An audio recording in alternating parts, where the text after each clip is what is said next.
감사합니다. 2021년이 시작됐습니다.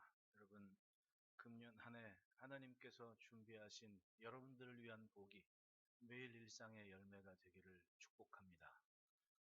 예, 이렇게 대면 예배를 드리질 못하고 비대면으로 하면서 TV 앞에서 이렇게 보니까 한 가지 제가 호사를 누려요.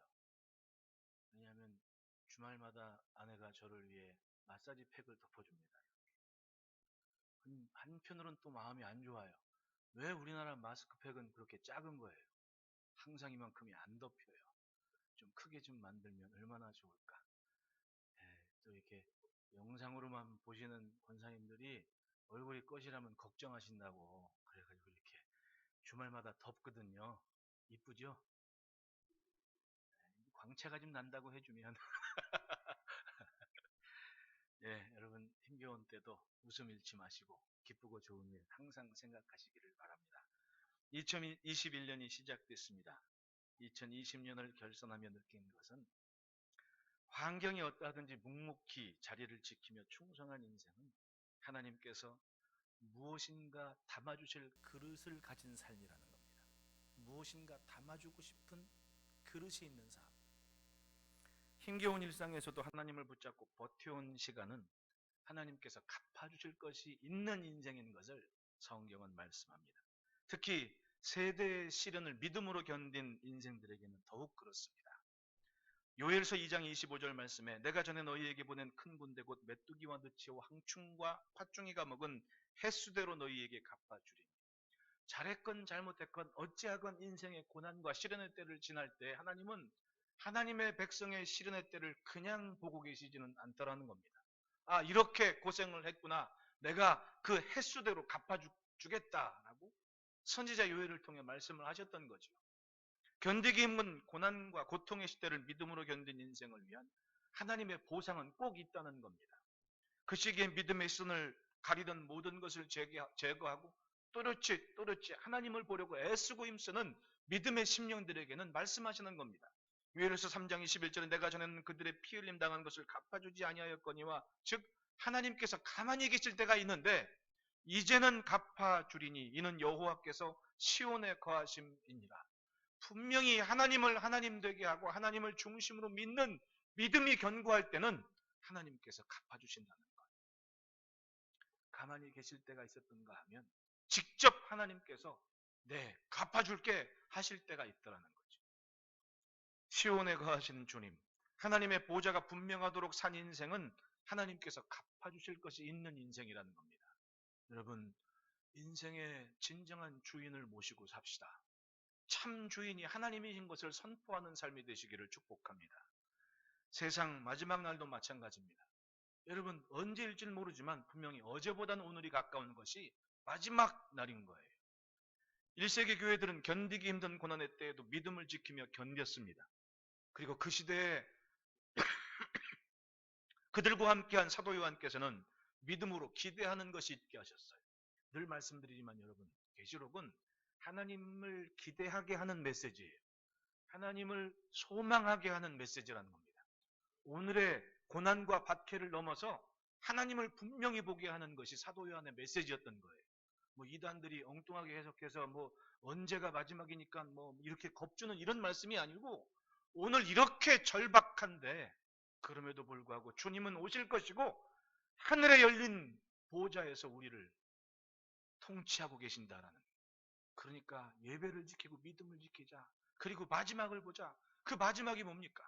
요한계시록 22장 12절 말씀에 말씀합니다. 보라, 내가 속히 오리니 내가 줄 상이 내게 있어 각 사람에게 그가 행한 대로 갚아주리라. 할렐루야. 예수님께서 갚으실 만한 것이 있는 삶, 그것이 시대의 고난과 역경을 견뎌낸 인생들을 향한 메시지였던 거예요. 오늘 언제 죽을 줄 모르는 고난과 박해의 현장에서 1세기 교회는 그걸 바라본 겁니다. 그래도 예수님 오실 때 나를 위해 갚아주실 것이 있다고 하시는데 오늘도 견디자, 참자, 이기자, 믿음으로 견디는 삶이 있는 거예요. 얼마나 소망의 메시지입니까? 현실의 답답함과 고난을 보게 한 것이 아니에요. 하늘 보좌에서 여전히 통치하시는 주님을 보고 희망과 소망을 품게 하셨던 겁니다. 때로 인생은 한계 앞에서 이전보다 더 간절한 믿음의 선택을 해야만 합니다. 요나가 그렇습니다. 분명히 선지자임에도 불구하고 한계가 있었고 제한이 있었습니다. 넘고 싶지 않은, 버리고 싶지 않은, 포기하고 싶지 않은 무엇인가가 요나의 생각과 마음의 감정에는 있었습니다. 그런데 하나님은 기어이 믿음의 선택을 하게 합니다. 그걸 포기하겠느냐? 그걸 포기하겠느냐? 2021년은 던지는 삶입니다. 그렇다고 집에 있는 살림 던지란 얘기가 아닙니다. 네. 뭔가 던져야 됩니다. 스스로 제물이 되고 하나님의 말씀과 뜻을 향해 그것이 내 생명일지라도 내 삶일지라도 던질 수 있는 용기를 가져야 돼. 누군가 던져야 돼. 하나님의 뜻을 존중하며 사는 것이 한결같으면 좋은데 때로 인간적인 감정과 의지의 한계를 넘지 못할 때가 있습니다. 1절부터 3절 말씀에 이르면 여호와의 말씀이 아미떼의 아들 요나에게 임하니라. 이르되 너는 일어나 저 큰 성읍 니느웨로 가서 그것을 향하여 외치라. 그 악독이 내 앞에 상달되었음이니라. 하나님의 음성이 들립니다. 하나님께서도 저 큰 성읍 니느웨라고 규모 있는 성인 것을 인정할 만큼 니느웨는 대단한 성이었습니다. 그런데 요나에게 거리로 가라고 하신 겁니다. 그런데 3절 보십시오. 이 모습이 참, 그러나 요나가 여호와의 얼굴을 피하려고 일어나 다시스로 도망하려 요바로 내려갔더니 마침 다시스로 가는 배를 만난지라. 여호와의 얼굴을 피하여 그들과 함께 다시스로 가려고 뱃사슬을 주고 배에 올랐더라. 요나의 고향인 가드에벨에서 니느웨 성으로 가려면 북동쪽으로 가야 돼요. 그래야 니느웨 성으로 가는 겁니다. 근데 요나는 서쪽으로 내려갑니다. 요바, 지금의 텔아비브 쪽으로 방향을 잡고 열심히 작심하고 여호와를 피해야겠다. 적극적으로 하나님의 뜻을 외면했습니다. 여러분, 하나님의 뜻을 외면한 순간 요나의 주변 상황을 보십시오. 4절 말씀 보면 여호와께서 큰 바람을 바다 위에 내리심에 바닷 가운데 큰 폭풍이 일어나 배가 거의 깨지게 된지라 라고 해요. 그리고 주변 사람들을 보십시오. 5절에 사공들이 도려하여 각기 자기의 신들을 부르고 또 배를 가볍게 하려고 그 가운데 물건들을 바다에 던지니라. 그러나 요나는 배 밑층에 내려가서 누워 깊이 잠이 든지라. 요나는 자기가 있을 곳에 있지 않은 삶이 돼버리고 말았습니다. 폭풍이 불죠. 배는 깨지게 됐죠. 주변 사람들이 자기를 조금이라도 이해하는 사람이 있으면 좋은데 전부 다 자기 신들을 부르는 우상 숭배자들만 잔뜩 있는 겁니다. 거기서 뭐 하고 있습니까? 거기서 에라 모르겠다. 그리고 배 밑창으로 들어가서 잠을 청한 것이 요나의 모습이었던 겁니다. 폭풍과 고립을 만났습니다. 하나님을 등진 인생의 결과는 자명합니다. 무슨 선한 것이 있겠습니까?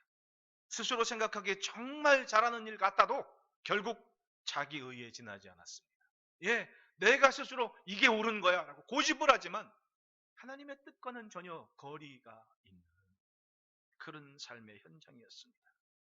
여러분, 주의 뜻을 거스르며 만족하기보다 선한 삶에 힘쓰는 삶이 되시기를 축원합니다. 2021년을 맞이하며 생각할 것은 지나온 1년을 어떻게 바라봐야 하는가? 내 인생에 보낸 1년의 경험이 어떠했나? 그야말로 자연스럽던 일상이 하나도 자연스럽지 못했던 한 해가 되고 말았습니다. 뜻을 품고 무엇을 하려 하도 할 수 없는, 해서는 안 될 위험이 있는 시대가 되어버리고 말았습니다. 여러분, 인간의 기술과 과학과 의술을 보십시오. 우주선을 띄우고 그렇게 무서웠던 에이즈, 에볼라의 온갖 위험한 것들을 다 견디고 극복해내는 인생입니다. 얼마 전에 앨런 머스크가 우주선 띄웠다가 그대로 착륙했는데 뻥 터졌잖아요. 근데 앨런 머스크는 자기가 원하는 데이터는 다 얻었다고 성공이라고 얘기를 해요. 예, 그건 성공입니다. 왜냐하면 무엇 때문에 터졌는지 데이터는 이미 갖고 있거든요. 근데 그 기술을 보십시오. 로켓을 빵 쏘면 사실은 1단 로켓, 2단 로켓 분리하고 그리고 이제 우주선 유용을 하잖아요. 그러면 1단 로켓, 2단 추진 로켓 이건 다 그냥 버리는 일회용품이거든요. 그 큰 덩어리, 그 중요한 게 대기권을 들고 성층권을 나가는 그 띄어내는 기술이 엄청난 거거든요. 예, 아직도 세계에서 그거 해내는 나라가 몇 없습니다. 근데 그 발사체는 빵 하는 순간 그 발사되는 열기 때문에 다 녹아버리고 다 휘어버리잖아요. 그리고 그거는 저 태평양이건 인도양이건 어떤 바닷가로 또 떨어지게 계산을 하는 거예요. 그 계산이 얼마나 어려운지 아십니까? 수학이? 저 앞에서 투수가 뭐 백몇십 킬로 야구공을 딱 던졌을 때 종이 한 장 있잖아요. 그거를 딱 맞추는 그 계산이에요.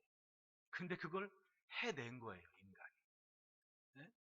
근데 머스크 그 동네 그 친구는 어떻게 했냐면 1단 로켓을 버리는 게 아니라 빵 쏘고 보낸 다음에 그게 와서 그대로 착륙을 하는 거예요. 그거 나왔잖아요. 착륙하다 터졌는데 오긴 왔어. 이게 얼마나 큰 기술이고 과학입니까? 이걸 해내네. 우리 옛날 공상과학 영화에서 봤던 게 이제 현실이 돼버린 거예요. 우주여행을 간다는 둥 어쩌는 둥 그게 현실이 되는 때가 이게 대단하지 않습니까? 엄청난 거예요. 아니 누가 날라오는 야구공에다 종이 한 장 그거를 맞출 수가 있냐고. 그걸 해낸다니까요. 그리고 의술은 곤란한 문제가 있으면 어떻게 하든 치료제가 나오고 뭐 해냅니다. 이게 인간이거든요. 그런데 그 모든 과학과 의술을 창출해내는 인간이 2020년 한 해를 지나면서 참 초라해집니다.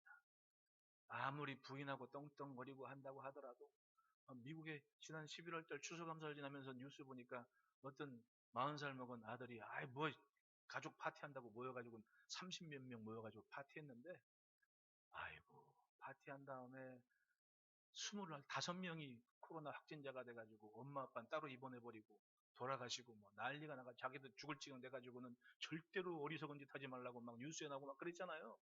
이게 현실인 거예요. 얼마나 초라합니까? 그게 바로 우리의 삶인 거예요. 앞선 문화를 가지고 사회 시스템이 있다고 그렇게 자랑했던 나라들이 한순간에 생지옥으로 떨어지는 것 같은 나락을 맛보는 그런 한 해를 보내고 말았습니다. 그것을 봤습니다. 먼저 된 자가 나중되고 나중된 자가 먼저 된다고 그게 이제 우리는 그렇게 작은 나라인데 오고 싶은 나라가 되어버린 거예요. 제가 기사를 읽으면서 사람들이 다 같은 규모로 생각하는데 미국이나 유럽이나 그런 큰 나라, 뭐 중국이나 인도하고 우리나라는 규모가 다르잖아요. 백신이 언제 오느냐 막 얘기는 경우에 따라 가을에 백신이 온다고 하더라도 우리나라는 훨씬 백신 보급하는 효과가 빠를 수가 있어요. 왠지 아세요? 프랑스는 백신 보급된 지 일주일 됐는데 119명 맞았대. 죽어라고 말도 안 듣고. 아이 그거 좀 놔둔다는데도 그렇게 안 맞네. 네? 일주일 되도록 116명 맞았대. 나라가 커요 작아요? 우리보다 크거든요. 미국 거기도 백신 보급됐는데 뭐 몇만 명, 뭐 하여튼 뭐 형편없대 아직 나가는. 우리나라보다 작은 이스라엘은 일주일 상간에 200만이 맞았대. 그러면 여러분 금년에 만약에 가을에 오건 봄에 오건 백신이 오면 미국이 빨리 면역이 형성될 것 같아요? 우리나라가 빨리 형성될 것 같아요? 우리나라가 훨씬 빠르죠. 그러니까 뉴스에서 떠든다고 이 말 옮기고 저 말 옮기고 이럴 필요 없어. 그건 중요한 게 아니에요. 지금 사실상. 지금 그 표면적인 일 때문에 감정을 상하고 오락가락 할 일이 아니에요. 더 중요한 게 있습니다. 왜 이런 일이 이루어졌고 그리고 교회와 우리의 삶의 의미는 도대체 무엇이냐? 이걸 눈으로 보는 이유가 있을 거 아니냐? 정신 차려야 돼요. 이건 영적인 문제고 네, 이 땅에 누가 살고 있는지 그걸 분명히 보여줘야만 한다는 거예요. 가나안 땅에 아브라함 살았을 때 아브라함 사람들이 아브라함 때문에 그 가나안 사람들이 아브라함 때문에 하나님을 알게 되고 하나님을 고백하게 되는 일이 있었지 않습니까? 땅이 문제가 아니라 복된 사람이 살았기 때문에 이루어지는 일인 거예요.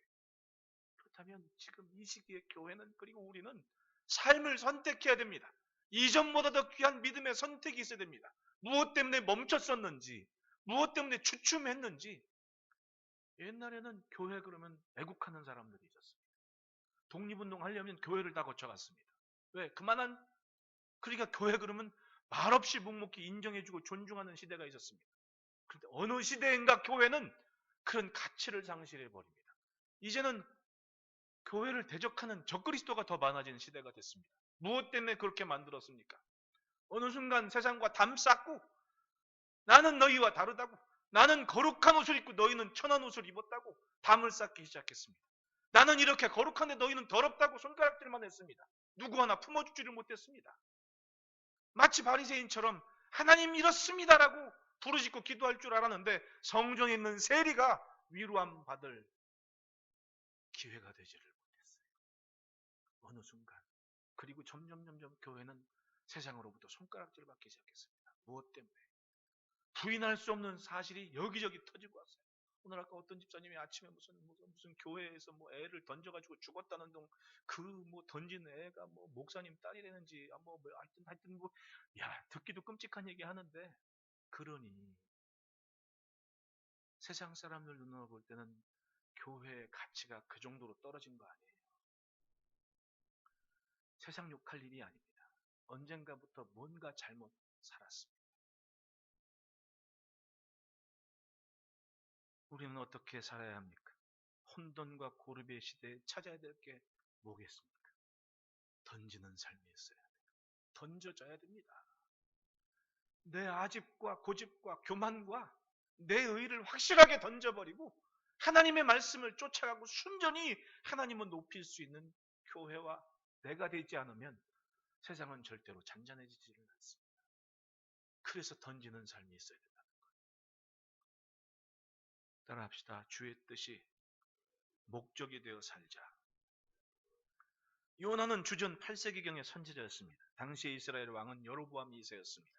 이스라엘의 상황은 선대 여로보암이 금송아지 만들어 놓고 우상 숭배하고 백성들은 우상 숭배에 빠져 살고 있었습니다. 예, 그렇게 살았어요. 생각 있는 제사장들은 전부 다 남쪽 예루살렘으로 내려가 버리고 여로보암이 자기 마음에 드는 사람 자기 마음대로 제사장 삼고 땅이 완전히 버려진 시대가 돼버리고 말지 않았습니까? 이러지도 못하고 어처구니 없는 시대적인 상황에 하나님도 기가 막혀서 아이고 저거 그러다 그냥 뒀다간 아예 망해버리겠네. 그리고 어쩔 수 없이 움직인 때가 바로 이때였던 거예요. 열왕기서 14장 25절에 이스라엘 여호와께서 그의 종 가드헤벨 아mit대 아들 선지 요나를 통하여 하신 말씀과 같이 여로보암이 이스라엘 영토를 회복하되 하맛 어귀에서부터 아라바 바다까지 하였으니 이스라엘이 신기하게 힘을 얻어서 전쟁을 치러가지고 영토를 회복하는 때가 있었는데 그게 이스라엘이 힘이 있어서 그런 게 아니었어요. 26절을 보면 열왕기서 14장 26절을 보면 이는 여호와께서 이스라엘의 고난이 심하여 매인자도 없고 노인자도 없고 이스라엘을 도울 자도 없음을 보셨고라고 얘기해요. 즉 이스라엘이 뭔가 굉장히 잘해서 그런 게 아니라 이도저도 아니고 가만두면 망하게 생겼고 어처구니 없는 시대에 도울 자도 없고 안 되겠구나. 그리고는 밀어준 거예요. 등 떠밀어 준 겁니다. 선지자 요나를 통해서 싸우면 이길 거라고. 그래서 아수르한테 빼앗긴 땅들을 조금씩 회복을 했다는 이야기입니다. 고난이 심해서 사람이 없는 세상. 그래서 하나님께서 마치 위로하시듯 이스라엘 영토를 회복하게 하는 좋은 소식을 선지자 요나를 통해 듣게 하신 겁니다. 그런데 가만히 보니 이스라엘이 강했거나 잘해서가 아니라 이유인즉슨 바로 북동쪽의 아수르의 상황이 망가지기 시작했던 거예요. 당시 아수르 왕이 아슈르단 3세였습니다. 뒤에 이제 11개에 나오는 디글랏 벨레셋 사네립 이건 뒷사람이고 그 위에 있는 선대 아슈르단 3세가 3세 때 두 차례에 걸쳐 전염병이 돌았고 그리고 주전 763년에는 일식 이후에 전염병이 돌았어요. 지금 일식한다 그러면 전부 다 막 선글라스 끼고 막 구경하고 그런 때인데 고대 사회의 일식은 뭐예요? 태양에 가려지는 것은 재앙이었거든요. 근데 태양이 가려진 다음에 뭐가 오냐면 전염병이 돌았습니다. 이건 거의 나라 망하기 직전인 거예요. 지금 전염병 돌면 지금도 21세기에도 하루에 몇만이 죽는다는데 미국은 1분당 1명 죽는다면서요. 네? 우리나라는 지금 진짜 감사해야 돼요. 네? 그 진짜 말도 안 되는 얘기 같지만 나는 그렇게 생각해요. 밤마다 지금도 깜깜한데 십자가 등불 밝히면서 사람들은 공행이 어쩌니 얘기하지만은 그 십자가 등불 밝히면서 얼마나 기도해요. 낮이건 밤이건 교회가. 여러분 이 땅에 누가 살고 있는지 그 삶이 중요하다니까요. 삶이 망가지지 않으면 반드시 하나님은 보상하시는 거예요. 저는 그렇게 믿습니다. 아수르 사람들은 전염병 한번 딱 도니까 막 전염병이 들면 뭐예요? 싸울 군사가 없는 거예요. 네? 사람이 순식간에 죽어버리는데 인구가 팍 줄어요. 그러니까 여기저기 변방에 수비할 만한 군사가 없는 거지. 그 틈에 이스라엘이 쑥 들어갔다가 없네? 그리고 땅 찾은 거예요, 이게. 힘이 세서 뭐 전쟁을 잘해서가 아니라 아수르가 전염병 때문에 사람이 죽고 이제는 말 한마디면 엄청 겁먹을 상황이 된 거지. 그때 하나님께서 요나를 보내신 겁니다. 너 니누에 성 가가지고 그 악독이 상달되었다. 즉 아수르의 전염병이 돌고 재앙이 있는 이유는 하나님께서 화가 났다. 그걸 분명히 알게 해라. 이렇게 선지자 요나를 보냈던 겁니다.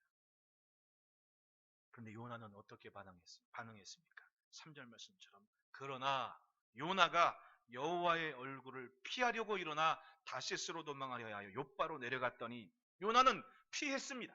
받아들이려 하지 않았습니다. 그리고 따르고 싶지 않았습니다. 뭐 때문에 그렇겠습니까? 일단 민족적 감정이 좋지 않았을 겁니다. 마치 여전히 어른들은 일본 놈 그러는 것처럼 기분 나쁘대요. 왜 다른 사람들은 다 뭐 미국 사람, 베트남 사람 그런데 자기네만 놈이냐고. 자기만은 왜 일본 놈이냐고. 기분 나쁘대잖아요. 근데 그게 민족 감정 아닙니까? 네?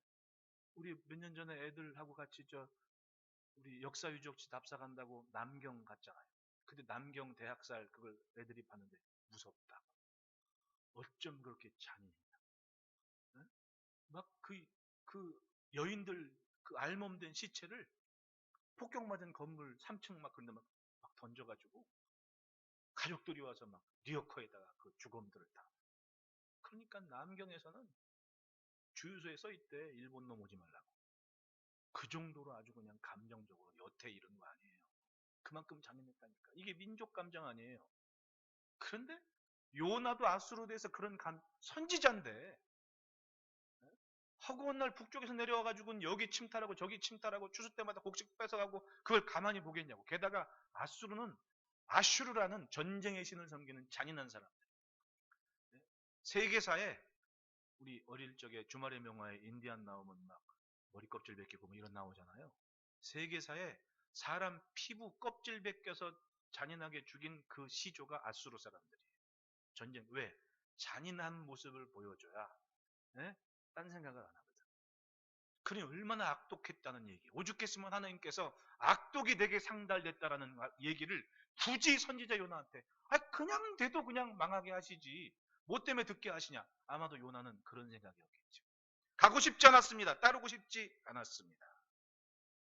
영국의 고고학자들이 1820년부터 니누의 지역을 발굴했는데 주전 8세기경 이때 이미 아수르는 수학, 식물학, 화학, 사서학 그런 학문 분야가 정립이 돼서 사고가 쫙 도열돼 있을 만큼의 발전된 문명을 가지고 있는 지역이라고 얘기를 해요. 이 니누의 성. 흔히들 말하면 지금으로 얘기하면 잘 나가던 나라였지. 그리고 이런 생각도 할 수 있습니다. 거기까지는 이제 민족적 감정과 억울함, 분함 이것 때문에 요나가 도도 망할 판에 뭐하러 그걸 알게 하냐고. 그리고 반대편으로 도망을 간 거죠. 그리고 또 한편으로는 그런 분위기를 생각하면 니느웨로 가기 무서워요, 안 무서워요? 아이 사람 껍질 벗겨 죽겠는데 그러면 요바로 가면서 요나는 이런 생각도 할 수 있겠지.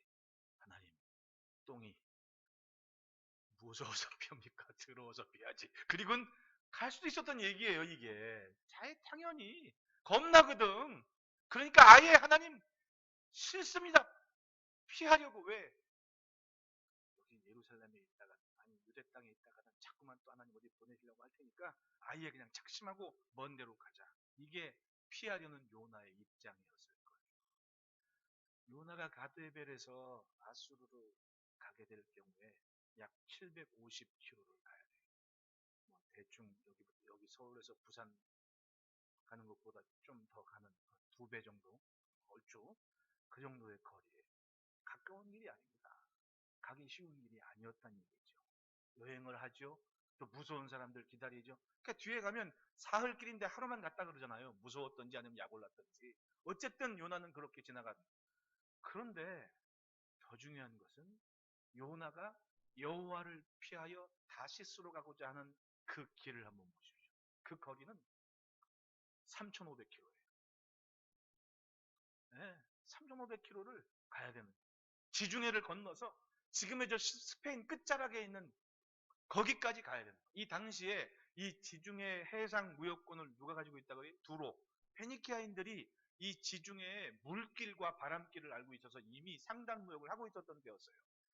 뭐 갤리선이라고 큰 무역선 처음 만든 사람이 페니키아 사람들이잖아요. 그 사람들이 정기적으로 다시스로 출항하는 배를 요바에서부터 출항을 했단 말이에요.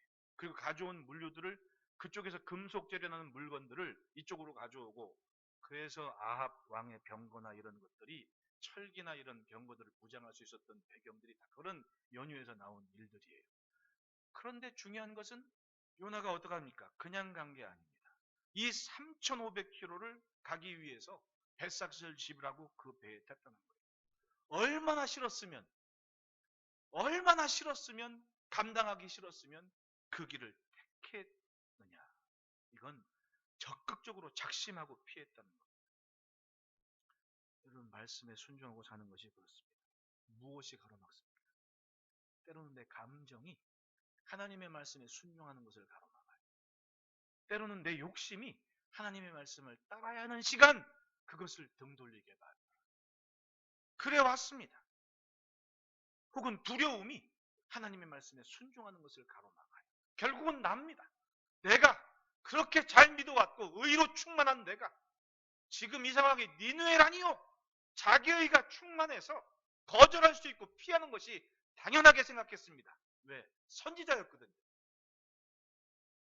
선지자였음에도 불구하고 하나님의 말씀을 듣고 적극적으로 피했습니다. 지나고 보면 순종보다 훨씬 힘든 길이었어요. 근데 그 길을 택하고 가더라는 거예요. 따라합시다. 더 늦기 전에 정신 차리자. 하나님의 말씀을 따르기 싫었습니다. 4장을 보면 하나님께서 니느웨를 멸망시키지 않으시니까 요나가 싫다고 성을 냈다고 그렇게. 이게 바로 요나의 마음입니다. 끝까지 포기하지 않는 의로 충만한 요나. 왜 도대체 안 망하게 하시냐고 화를 내는 요나.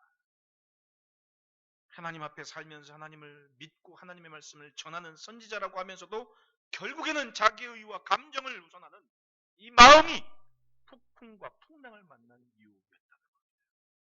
여러분, 한 번 더 따라합시다. 평안할 때 조심하자. 이제는 잘 믿는 척할 때가 아닙니다. 진짜 잘 믿어야 될 때. 듣고 믿은 대로 고스란히 살아내야 될 시간입니다. 그래야 잔잔해집니다. 교회가 또 이 땅을 사는 성도가 믿는 척하냐 아니라 진짜 잘 믿어내는 것. 네. 꾸준히 묵묵히 바람이 불면 부는 대로, 안 불면 안 부는 대로, 바람 불면 야 순풍에 옷단 듯 갑니다. 감사합니다. 그리고 바람이 안 들면 주여 감사합니다. 놀아도 좋겠습니다. 이런 감사와 기쁜 마음 가야 되지. 꼭 순풍만 있어야만 감사합니다 찾고, 꼭 잘 될 때만 하나님 찾는 게 과연 믿음입니까? 진짜 믿음은 고난의 때 드러나는 거 아니에요. 진짜 건강한 것은 바람 불 때 하는 거 아니에요. 네? 제가 소나무를 좋아하는 게 아담한데 뿌리는 깊고 막 나무도 쪼개고 뿌리가 나오고, 참 우리나라 나무들의 특징이 그래요. 아마도 사시사철 기후가 분명해서 그런지 나무가 우리 저 뭐예요, 저 밖에 있는 담장에 있는 나무 뿌리가 와 날려서 그런 건지 모르지만 어마어마한 것 같아. 뿌리가 막 저 열매가 저쪽에서도 나오고 막 그러니까 굉장히 뿌리를 뻗는 게.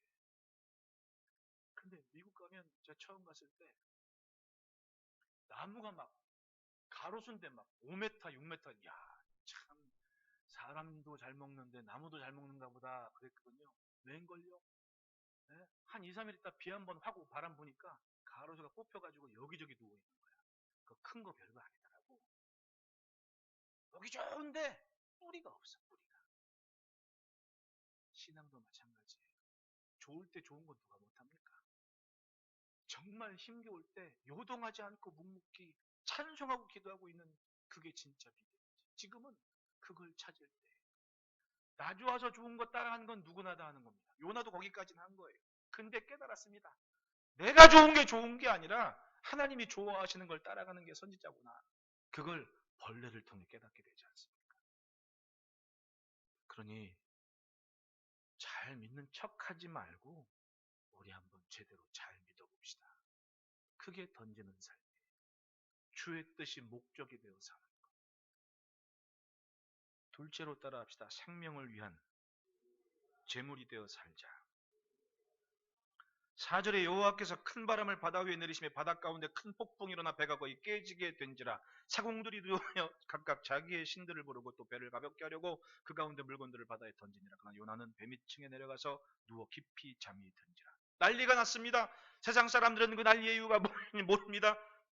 성경을 가만히 보면 이건 누구 때문이었어요? 요나 때문이었습니다. 여러분, 세상 욕할 일이 아닙니다. 상황이 어떠하다고 이것이 뭐 때문이고 저것 때문이고 그거 남들이 알만한 거 내가 말 안 해도 다 알아요. 근데 세상 사람들이 모르는 게 있어요. 이것이 누구 때문이었냐? 하나님의 백성이 복의 근원이라고 하셨습니다. 세상을 복되게 하는 것은 하나님의 백성의 존재감이고 사명감이었습니다. 잘 살아내는 삶을 지킨 하나님의 백성이 있을 때 그때 하나님은 그 땅을 복되게 하신다 그래요. 여러분, 우리만큼은 잘 살아냅시다. 다시스로 가는 배를 보십시오. 이 사공들은 항상 약 3,500km가 넘는 항해길을 다니던 사람들이었습니다. 뭔들 경험해 보지 못했습니까? 여러분, 이 당시에 지중해를 항해하는 페니키아인들은 바다를 보면 물길을 난다 그랬어요. 어디에 파도가 있고 어디가 물이 도는지 조류 있잖아요. 조류. 지금도 뭐 어선에 조류 탐기 뭐 이게 다 있고 그런 장비 나오기도 전에 이 페니키아 사람들은 그 조류를 알고 있었어요. 옛날에 그 코난 영화 있잖아요. 코난. 예? 거기에 보면 그 덥숙머리 그 뚱뚱한 애가 바다에 딱 나가면 서핑 같은 거 하나 가지고 돛 달고 막 그 바닷길을 막 다니잖아요. 그게 페니키아인들인 거예요. 그러니까 여러분, 만화 영화를 그냥 대충 보면 안 돼요. 거기에 과학이 있고 역사가 있고 오묘한 거야. 재밌죠? 네. 그러니 항해를 한 번 할 때 얼마나 많은 준비를 했겠냐고. 대단한 사람들과 요나는 함께 했던 거예요. 그런데 요나를 태운 날은 달랐습니다. 사도행전을 보면 그 당시에 항해한 사람들은 어디서 겨울을 나야 되고 어디서 계절을 다 알고 있었습니다. 그러니까 아무런 문제가 없이 평안하게 3,500km 항해할 준비하고 떠난 배라는 얘기예요. 단 변화가 있었는데 딱 하나, 요나 태운 거.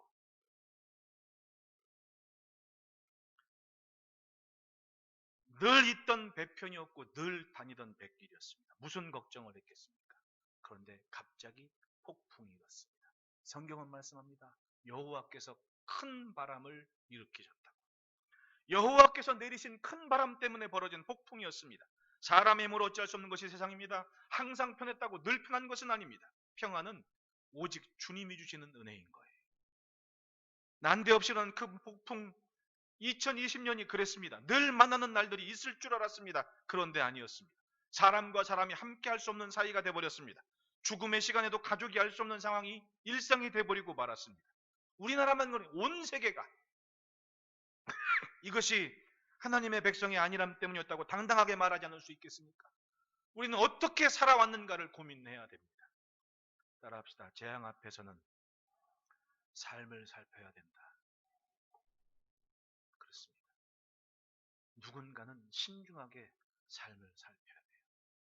5절 보십시오. 사공들이 두려워 각각 자기 신들을 부르고 또 배를 가볍게 하려고 그 가운데 물건들을 바다에 던지나. 그러나 요나는 배 밑층에 내려가서 누워 깊이 잠이 든지라.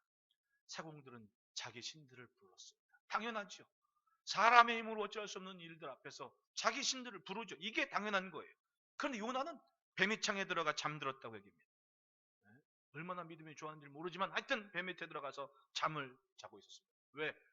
외면하고 싶고 모른 척하고 싶고 인정하고 싶지 않은 아집이 요나에겐 있었던 거예요. 그런데 내가 모른 척 한다고 나와 상관이 없는 게 아니었죠. 그것이 바로 제비뽑기로 드러납니다. 6절 7절 보십시오. 선장에게 가서 이르되 자는 자여 어찌하느냐. 이것이 세상의 교회에 성도에게 하는 메시지예요. 자는 자여 어찌함이냐.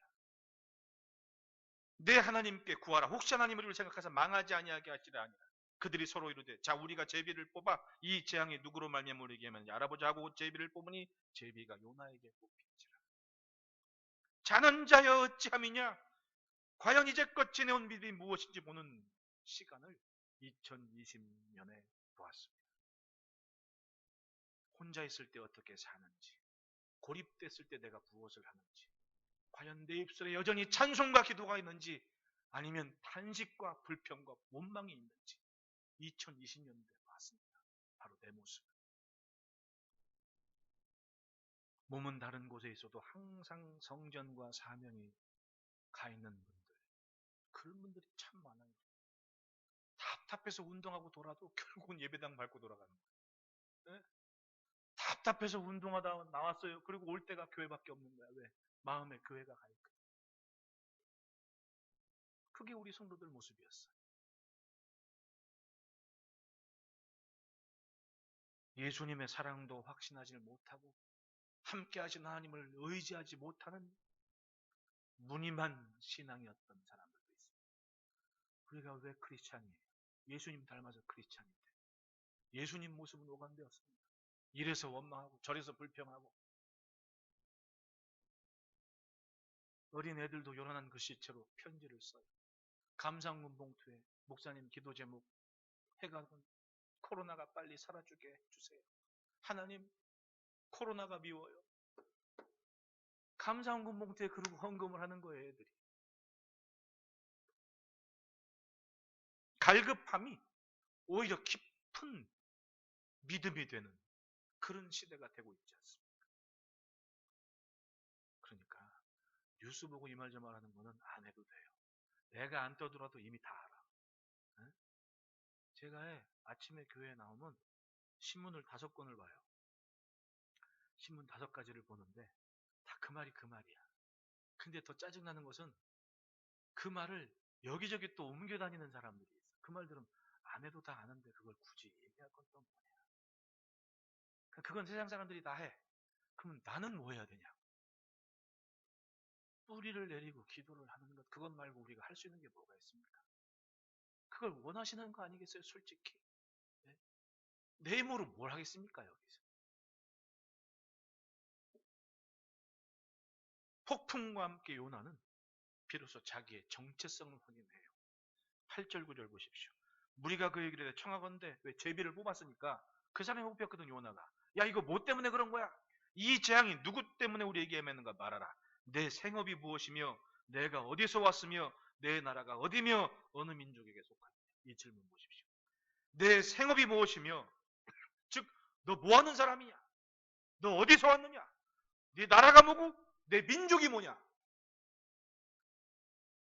자는 자여 내가 어찌미냐라는 그 질문과 함께 나를 생각하게 만들어요. 너 뭐하고 사냐? 너 어디서 왔냐? 너 민족이 어디냐? 그때 요나는 비로소 얘기하죠. 9절. 나는 히브리 사람이요 바다와 육지를 지으신 하늘의 하나님 여호와를 경외하는 자입니다. 나는 하나님을 경외하는 자입니다. 그리고 할 일을 알았습니다. 12절에 나를 들어 바다에 던지라. 그리하면 바다가 너희를 위하여 잔잔하니라. 너희가 이 큰 폭풍 만난 것이 나 때문인 줄 내가 아노라. 비로소 요나는 그게 나 때문인 줄 알았던 거예요. 인정을 합니다. 그리고 나를 던지라고 얘기하죠. 나를 던져야 돼요. 그동안 교만했던 것, 그동안 품었던 나아짐, 그동안 잘 믿는 척해왔던 무늬만 신앙이었던 것을 던져버려요. 그러지 않으면 이 파도는 잔잔해지지를 않습니다. 교회가 교회되고 성도가 성도되고 하나님이 하나님 되게 하는 그 삶을 위해 제물이 되지 않으면, 제물이 없으면 파도는 절대로 잔잔해지지를 않습니다. 누군가는 제물이 되어야 된다. 죽어야 다시 삽니다. 주의 뜻을 향해 스스로의 고집과 감정과 생각을 포기하고 던져버려야 됩니다. 그러지 않으면 잔잔해지질 않아요. 제가 영화 얘기했죠. 송구영신 예배 때 원더우먼 얘기했는데 참 교훈이 되는 영화. 뭐 가치관이니 세계관이 이건 떠나서 거기서 그런 얘기를 해요. 사람들이 전부 소원을 얘기한 거예요. 네? 그 신비한 드림스톤이라는 수정 하나에 그것만 가지면 그걸 뭐 어떻게 사용하는 방법도 안 가르쳐줬어. 근데 사기꾼이 그걸 사용하는 방법을 찾아내. 참 이게 인간이에요. 욕구를 위해서는 욕망을 위해서는 뭐든 해내. 그것을 가지고 세계인을 유혹하죠. 소원을 들어준다. 그러면 뭐 동네 할아버지부터 시작해가지고 뭐 대통령, 정치인, 사업가 다 와가지고는 소원을 빌고는 그 소원이 이루어지는데, 야, 그게 이제 1984년도 상황이었던 거지. 어떤 할아버지가 소원 빌러 와가지고는 나 소 키우는 농장 갖는 게 소원입니다. 그랬더니 길거리에 소들이 아주 그냥 음매하고 난리가 난 거야. 어떻게 되겠어요? 세상이 난장판이 된 거지. 난장판. 네? 이기적인 소원은 온 세상을 병들게 만든다. 온 세상이 난리 폭동이 일어납니다. 그리고 메시지를 던집니다. 소원을 포기하라. 어쩌면 우리는 욕심과 정욕을 이루기 위해서 우리의 믿음이, 소원이 이용됐는지도 몰라요. 근데 성경은 분명히 얘기합니다. 구하면 다 들어주신다고 했는데 뭔가 잘못 구한 것이 있을 때 이루어지지 않는 것이다.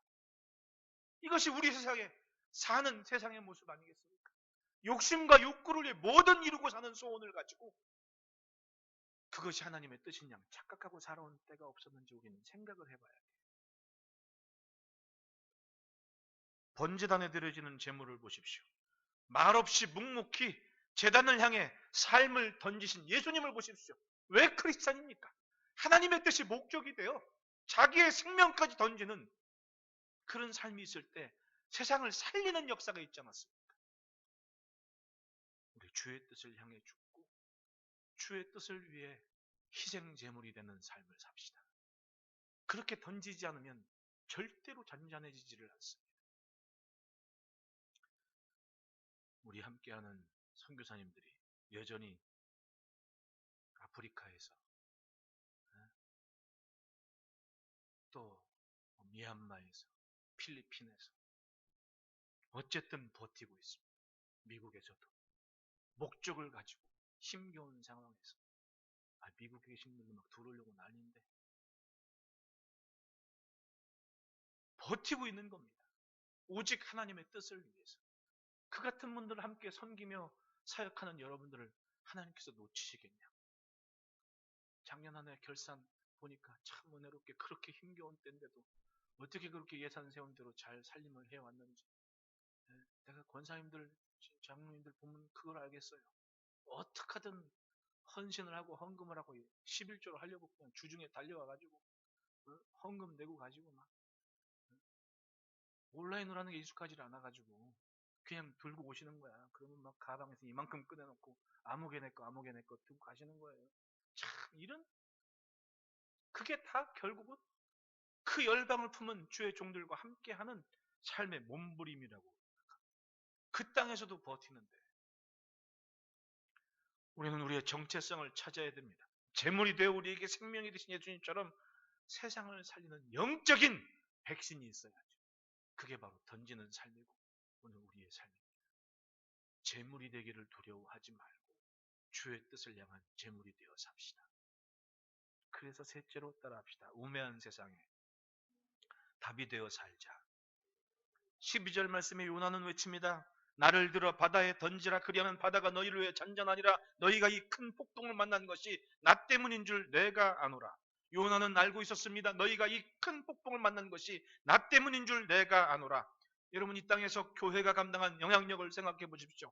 절망의 시기를 지나는 때에는 항상 복음을 통해 자라는 세대가 있었습니다. 그것이 민족의 독립이었고 자유 대한민국이었고 경제 성장의 원동력이었습니다. 적어도 우리의 역사에서는 그렇습니다. 하나님의 교회가 선순간 재앙과 재난이 물러가고 빛난 영광과 은혜와 풍성함이 펼쳐지고 있었습니다.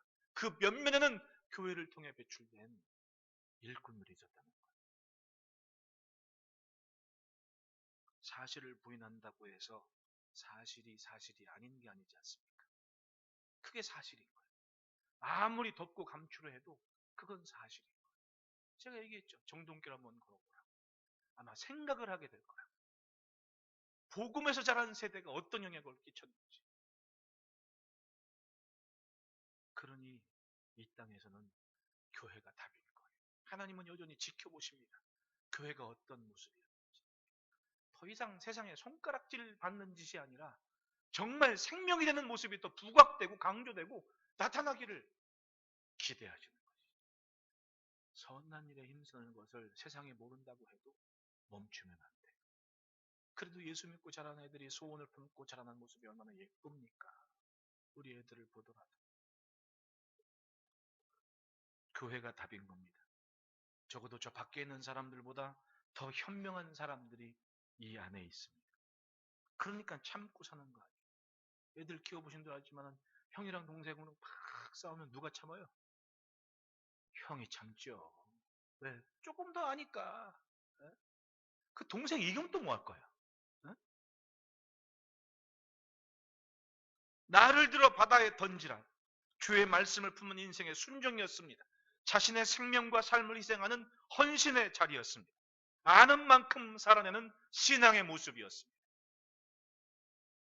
15절 보십시오. 요나를 들어 바다에 던지매 바다가 뛰노는 것이 곧 그친지라. 풍랑과 폭풍이 그쳤다고 합니다. 그리고 16절 17절 보십시오. 그 사람들이 여호와를 크게 두려워하여 여호와께 제물을 드리고 서원을 하였더라. 한순간에 그 뱃사람들이 자기 신을 부르다가 여호와를 부르고 제물을 드리고 그리고 서원까지 하게 되지 않습니까? 이 서원이 어떤 서원인지 기록되지 않았지만 뭐 이 상황에서 할 서원이 한 가지뿐이 더 있어요. 나 살렸으니까 나 이제 하나님 믿겠습니다. 이것뿐이 더 있겠냐. 이런 역사가 있을 겁니다. 뭐 하면? 던지는 삶이 분명할 때.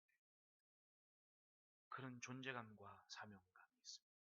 게다가 하나님은 그들만이 아니라 그렇게 던지는 인생을 위한 놀라운 구원을 이루셨습니다. 17절 다 같이 시작.